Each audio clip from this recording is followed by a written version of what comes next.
morning. Dito na po ngayon sa pwesto ni Apang Abad. Mag-start na ako mag-walking.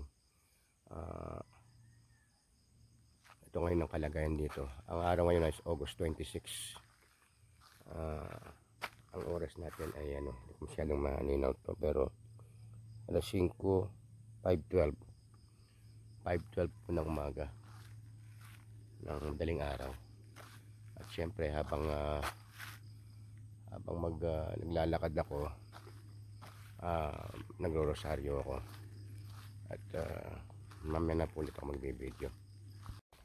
Habang tayo po ay nagro-rosaryo, pinanalangin ko po ang aking pamilya, aking mga kamag-anak, kaibigan, at lahat ng tao sa buong mundo, na sana po matapos na po ang giyera.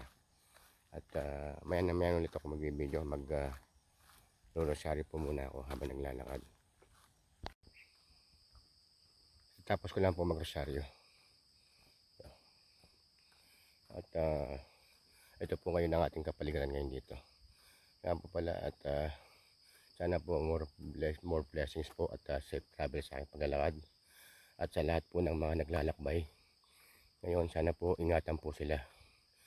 At sana po tapos na po ang giyera sa mundo. At lahat sana po magmahalan ang tao. Ito na po tayo ngayon. Ito na yung nilalakbay ko. Pagkatapos ko magrosaryo, ito na. Ayan. Yan ating kapaligiran ngayon dito. Araw na. Ayan. Malis ako doon sa habang nagrosaryo, madilim pa. Ngayon yan, may araw na. Papakita na yung araw. Maliwanag na. Ayan, kapag ayan, mabala yan. Nakapiran natin. Ang araw po ngayon pala ay Martes, August 26, 2025.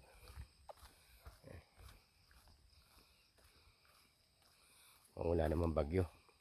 Sabi nila may bagyo daw, pero ang ganda ng panahon. Wala namang mga ulap banda roon. At ang bundok hindi naman natatakpan ng ulap. Ayan o. Kitang kita.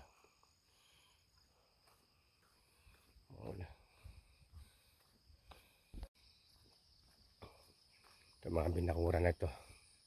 Naglagay na ng mga poste para sa bakod. Hanggang ngayon wala pa yung bakod. Poste pa lang.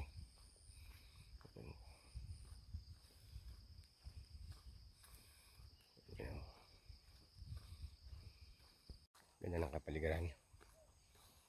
Lalakad ako.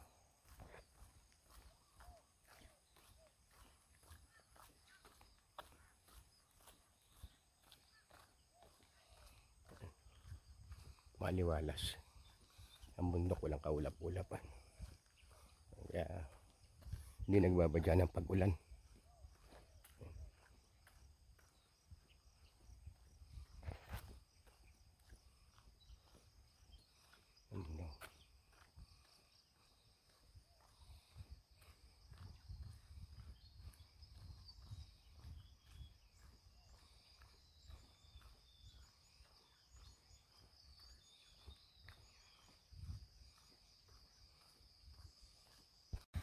Ito na yung mga aso. Ito na oh. Oh, nasa baba pa lang ako, ito na. Oh, alam niyo nandito ako. Sandali. Sandali lang. Wait lang. Sandali, wait lang. O, paano oh. Oh, puti. Kapli. Oh, kagaling daw oh. Ito. Oh, brownie, ito pa, brownie. Tagpi. Oh. Oh, puti. Tagpi. Brownie ulit. Puti. Ano na, mga galing daw. To.